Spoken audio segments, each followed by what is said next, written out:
like a lot. 160, but probably two clubs. Oh, I think the camera's probably not helping. No, yeah, it's not. It's probably not. Into the trap. Heads up. That worked out great.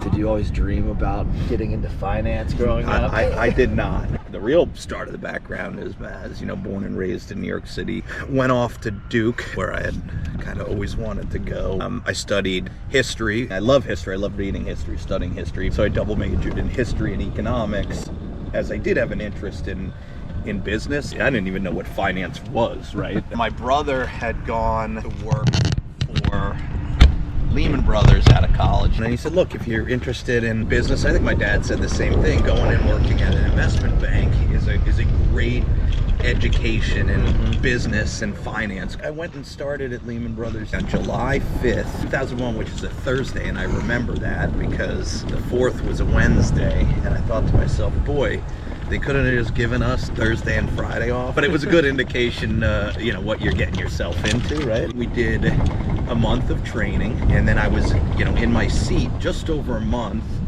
when September 11th happened. We were at Three World Financial Center, which was across the street from the trade center. So were you in the office? I had not yet got to the office. My usual stop was Fulton Street. They didn't let us off. They said, there's a fire, we can't let you off.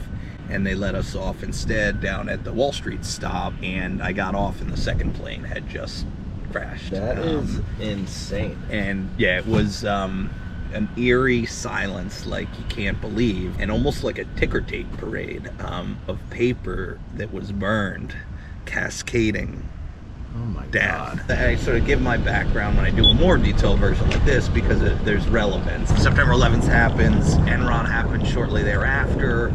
There's not a lot of M&A activity going on. There's not a lot of finance, any kind of activity going on. Right. But I was working for a guy who did aerospace and defense, and as a result, we were crazy busy. And where a number of my peers, over the course of their 2 years, didn't have a whole lot to do. In fact, I was just yesterday with a guy from my analyst class, and that's what this guy was saying. He's like, for almost 2 years there was almost nothing for him, but y'all he was doing a ton of pitching.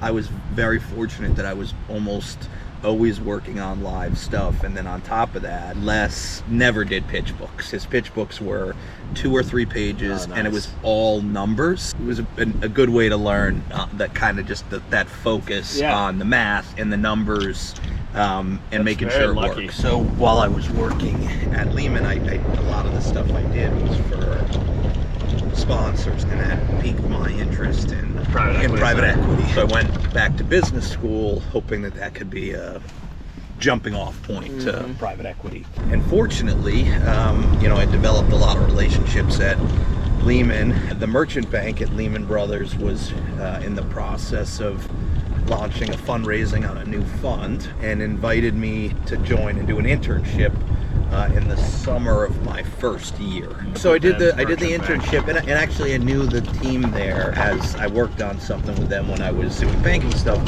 So they gave me an offer to join full time, which I jumped at. Great culture, good people, and the opportunity to do the work I wanted to do. I was there for about a year, maybe a year and a half before the Lehman bankruptcy, which was certainly an interesting time.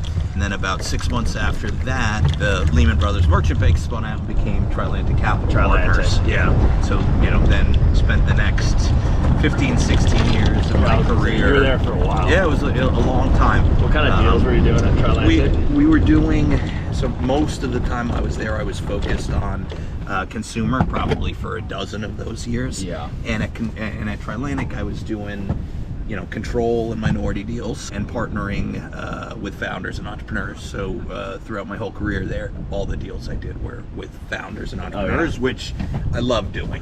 Building relationships, long-term relationships with people, helping them grow their businesses. Certainly they'd already realized a big part of their dream or goal, but helping them continue to realize success, it's fun. So most of those are usually their first time having for the most part, yes. There on occasion, there had been other institutional investors, or first time with investors who were more engaged and focused on value add and value creation.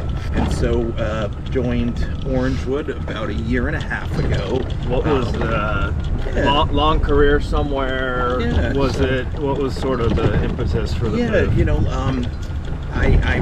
One of my partners describes my career, I think, best as saying, Grant spent 20 plus years at Trilantic or an affiliate. It was a long time, a successful tenure, close friends, mentors, mentees, but I was ready for a change, an opportunity to be part of building something again, right? I believe, a meaningful part of helping build Trilantic, and this was an opportunity to do it as I best described, at least starting out as a grown-up. There's a very strong foundation at Orangewood, again, a terrific culture, and jumped at the opportunity. Orangewood been around for a while? It has. It's been around for 9 years. The first, call it 4 or 5 years, was single deals with the support of a few high net worth individuals or institutions, and then raised its first institutional fund in 2021. I was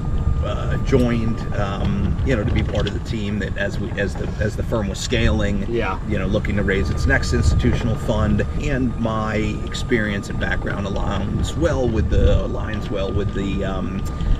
strategy at Orangewood, which is to partner with founders and entrepreneurs across consumer services and business services to help grow their businesses. And again, there's I'd call it a flexible capital mandate, meaning it focuses on partnership and finding the right partners, and so equally comfortable with control, shared control, or minority. Does that translate into timing of holds too? I would say we have stated hold is probably 3 to 7 years, and the goal is always to upfront identify, call it the key objectives, the value drivers, the levers for growth. If you realize those more quickly, sure, it's a shorter period of time. Sometimes it takes longer, or some opportunities come along that are terrific opportunities but take a while to mature and execute on. And so we have the ability to have longer holds. It's built into our docs, sort of CV potential before CVs were a thing. Got it. Founders oftentimes ask the question about hold period, and can you hold this a long time? And then oftentimes they're the ones coming to you maybe quicker than you'd thought, because ultimately the people running the business oftentimes have the best pulse on when's the right time, one, to realize value, but also to realize value with opportunity for the next person. And they are the next person too, right? Because they're rolling and going to continue to be involved in the business. I've been thinking about when you get pitch decks, I feel like everyone's different. What gets you excited? Like when you see a deal, what in that overview is getting you excited to really run at something? Is it the management team or like the founder specifically? Obviously the numbers have to look good too. 9 times out of 10, or maybe even more than that, the opportunities that I end up spending time on are deals where I'm aware of the business already and the individuals already. And so there's certainly investment criteria that are critical that need to be there, but for me at least, the first screen is going to be the people, the individuals. And I've always said private equity deals are marriages that you can't get divorced from, and so so you really got to pick your partner right. Then it's looking at focusing on the business, on the industry, the sector. At Orangewood, there's a real focus on cash flow, and additionally the opportunity to add value. Those are things that I then would focus in on, but identifying the right management team and partners is critical. That's why we find ourselves on the road a lot, right? So.